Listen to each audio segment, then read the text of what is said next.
दोस्तों रिलायंस पावर की बात करें तो देख सकते हो कि यहाँ पे बड़ी अपडेट निकल के आ रही है। अनिल अंबानी जिनके ऊपर फ्रॉड का जो टैग लगाने का जो फैसला था बैंकों का उसको रोका था कोर्ट ने, लेकिन अब इसी को चैलेंज किया गया है। तो क्या आने वाले समय में अब यहाँ पे फिर से अनिल अंबानी के लिए मुसीबतें खड़ी होने वाली है। वैसे तो रिलायंस का ये स्टॉक जो देख सकते हो कि बहुत ही बेहतरीन किया था, लेकिन अब आप समझ सकते हो कि इसमें बहुत ज़्यादा गिरावट हो चुकी है।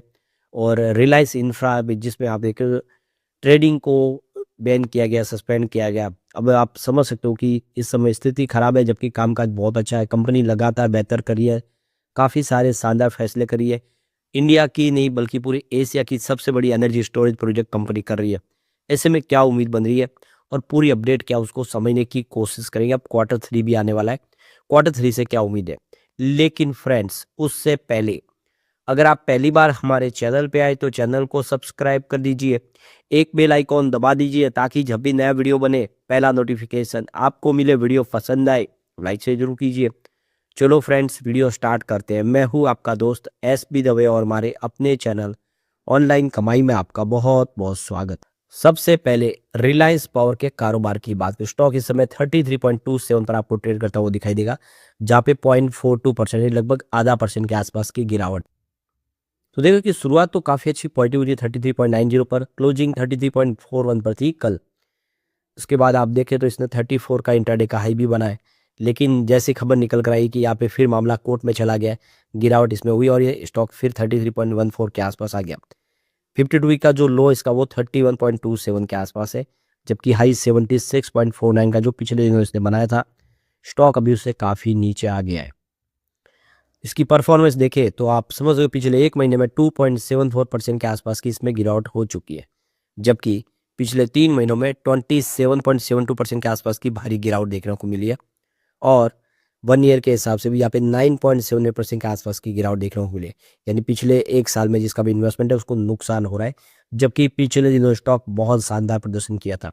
3 ईयर के हिसाब से 136% का ये अभी समय पॉजिटिव रिटर्न देता हुआ आपको दिखाई देगा स्टॉक, जबकि 5 ईयर के हिसाब से 882% की ज़बरदस्त तेजी बताई है।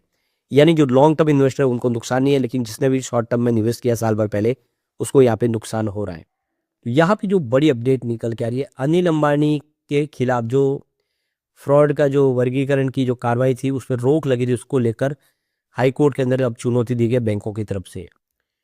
तो यहाँ पे आप देखो कि अनिल अंबानी के लिए फिर से मुसीबत खड़ी हो सकती है, प्रॉब्लम आ सकती है, क्योंकि 3 बड़े bank, bank of Baroda, Indian overseas bank और IDIB बैंक ने बॉम्बे हाई कोर्ट के सिंगल जज के आदेश को चुनौती दे दी है। तो इस जज ने आप देखिए रिलायंस ग्रुप के फाउंडर और चेयरमैन अनिल अंबानी के ऊपर खिलाफ जो 3 बैंकों द्वारा शुरू की गई धोखाधड़ी वर्गीकरण की कार्रवाई पर रोक लगा दी थी। जो बैंक चाहते थे कि फ्रॉड का टैग लगे अनिल अंबानी पे, उस पर रोक लगी थी, क्योंकि उन्होंने बैंकों द्वारा इस्तेमाल किए गए फॉरेंसिक ऑडिट पर पहली नज़र में गंभीर खामियां मिली थी। यानी जिस फॉर्म से इन्होंने फॉरेंसिक ऑडिट करवाई थी उसके ऊपर भरोसा नहीं था बैंक को, अदालत को। तो तीनों बैंकों की ओर से पेश हुए सॉलिसिटर जज तुषार मेहता ने चीफ जस्टिस चंद्रशेखर और जस्टिस गौतम अखंड की डिवीजन बेंच के सामने वर्चुअली पेश होकर इस बात पर जोर दिया कि 15 अक्टूबर 2020 की फॉरेंसिक ऑडिट रिपोर्ट जिसके आधार पर अंबानी को धोखाधड़ी के रूप में वर्गीकृत किया गया है, उसे पिछले 5 सालों में कभी चुनौती नहीं दी गई। यानी ये जो पूरा मामला ही 5 साल पुराना है, जब ये फॉरेंसिक ऑडिट की गई थी। तो 5 साल तक तो इसके ऊपर उन्होंने किसी प्रकार की कोई एक्शन नहीं ली, और यहाँ तक कि जो मुकदमे में सिंगल जज जस्टिस मिलिंद यादव ने विवादित आदेश पारित किया, उसमें उद्योगपति ने उस रिपोर्ट को केवल तकनीकी आधार पर चुनौती दी है, न कि मेरिट के आधार पर। तो बिल्कुल ये मामला जो है यह एक तरह से देखें तो ये फिर से यहाँ पे चैलेंज करने लायक है। तो यहाँ पे देखिए सॉलिसिटर जनरल तुषार मेहता ने बताया कि शुरुआत में अंबानी को स्टेट बैंक ऑफ इंडिया द्वारा कारण बताओ नोटिस जारी किया गया, बाद में ऑडिट रिपोर्ट के आधार पर उन्हें धोखाधड़ी के रूप में वर्गीकृत किया गया, यानी उनके ऊपर फ्रॉड का टैग लगाया गया। इसे इस आधार पर चुनौती दी गई है कि बैंक ने सुप्रीम कोर्ट द्वारा अनिवार्य प्राकृतिक न्याय संहिता का पालन नहीं किया। इसके बाद में RBI ने 2024 में एक संशोधित मास्टर सर्कुलर जारी किया, जिसमें किसी भी खाते को धोखाधड़ी के रूप में वर्गीकृत करने से पहले व्यक्तिगत सुनवाई अनिवार्य कर दी गई है। तो तुषार मेहता ने बताया कि इस ऑडिट रिपोर्ट को कभी भी चुनौती नहीं दी गई किसी वादी की तरफ से। हालांकि बीच में कई कार्रवाई हुई, न तो कोई दलील, न वही ऑडिट रिपोर्ट के खिलाफ कोई प्रार्थना। तथ्य यह है कि ऑडिट रिपोर्ट को कोई चुनौती नहीं दी गई है। 5 साल बाद ये मुकदमा दायर किया गया। असल में एकमात्र राहत ऑडिट रिपोर्ट को चुनौती देना, इसे मेरिट के आधार पर चुनौती नहीं दी गई है। जबकि रिपोर्ट में फंड की हेराफेरी, फंड को गैर उद्देश्य तरीके से दूसरी जगह पर इस्तेमाल करना, यहाँ तक कि फंड का दुरुपयोग करने जैसी जिक्र भी है इस रिपोर्ट में।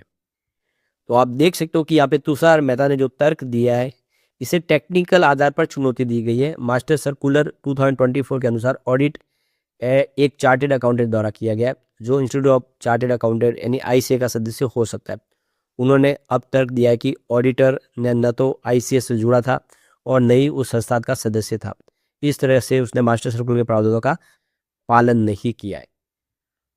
तो ये देखो कि सॉलिसिटर जनरल की तरफ से जो यहाँ पे सब देखिए, जो मूल रूप से जो पहले केस है उसको बहाल करने की बात की है। सिंगल जज का यह फैसला ऑडिट रिपोर्ट मास्टर सर्कुलर 2024 के अनुरूप नहीं है, गलत और गैर कानूनी है। आदेश का नतीजा यह कि आज की तारीख में धोखाधड़ी वाला खाता नहीं रह गया। अब वो क्रेडिट ले सकते हैं, और तथ्य के बावजूद भी पहले से ही 2 बेंचों ने यह तय करना है कि ये धोखाधड़ी वाला खाता है या नहीं। तो सॉलिसिटर जनरल की संक्षिप्त दलीलों सुनने के बाद देख सकते हो कि अगली माइन जो सुनवाई है अब 14 जनवरी तक के लिए स्थगित कर दी। यानी फिर से इस मामले की सुनवाई 14 जनवरी को होगी। यानी जो राहत मिली अनिल अंबानी को, उनको फ्रॉड घोषित न किया जाए, सिंगल जज की तरफ से जो फैसला है उसको डबल जज की बेंच को यहाँ पे ट्रांसफ़र करके यहाँ पे उसके खिलाफ फिर से अपील की गई है तीनों बैंकों की तरफ से। अब देखना होगा कि फैसला किसके फेवर में आता है, 14 जनवरी को ही पता चल पाएगा। तो कुल मिला के यहाँ पे जो सवाल यही निकल के आता है कि जो ऑडिटर फर्म को ये जिम्मेदारी सौंपी गई तो वो उसके लिए अनुभवी नहीं थे, उनके पास वो काबिलियत नहीं सके, वो फॉरेंसिक ऑडिटर रिपोर्ट के तौर पे ये अपनी रिपोर्ट दे सके। और इसीलिए यहाँ पे इस मामले को देख सकते हो कि सिंगल जज की बेंच ने खारिज किया था, लेकिन अब इसको फिर से आगे की बेंच में सौंप दिया गया है। अब उनको देखना होगा कि वो ऑडिटर फर्म बिल्कुल इसके लायक थी या नहीं, और अगर ऐसा होता है तो आप देख सकते हो कि अगर उसको मान लिया जाता है कि इन्होंने जो रिपोर्ट दी है ऑडिटर वो सही है, तो अनिल अंबानी के लिए मुसीबतें खड़ी हो सकते हैं, फिर से उनके लिए फ्रॉड का टैग लग सकता है। तो अब देखना होगा कि राहत मिलती है नहीं, ये 14 जनवरी को ही पता चल पाएगा। इसके अलावा देखिए, दिसंबर 2025 में म्यूचुअल फंड ने अच्छी खासी खरीदारी कर लिया रिलायंस पावर में। तो करीब 20 म्यूचुअल फंड ने यहाँ पे एंट्री कर ली है, एक अच्छी स्ट्रेटेजी कह सकते हैं इसको। और 13 म्यूचुअल फंड ऐसे हैं जिन्होंने यहाँ पे एग्जिट लिया है। तो ये देखो कि एग्जिट लेने वाले की संख्या कम है, एंट्री करने वालों की संख्या ज़्यादा है। इसका मतलब लोगों का भरोसा बना हुआ है। ऐसे में उम्मीद है कि आने वाले में रिलायंस पावर यहाँ से बेहतर करेगा।